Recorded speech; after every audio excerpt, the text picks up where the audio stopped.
Why your Hisense portable AC isn't cooling, fixed. If a Hisense portable air conditioner is not cooling, it's likely due to a few common issues: low refrigerant, blocked vents, or a dirty filter. Start by checking the filter, ensuring the exhaust hose is properly connected, and verifying the unit is in cool mode with appropriate temperature settings.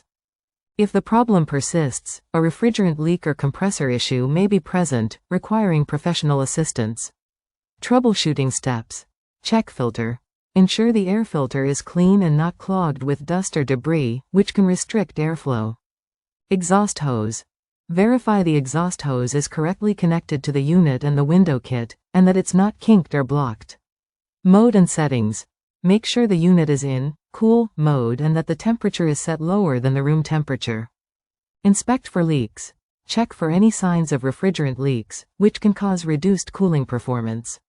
If you suspect a leak, consult a qualified technician for diagnosis and repair. Consider professional help.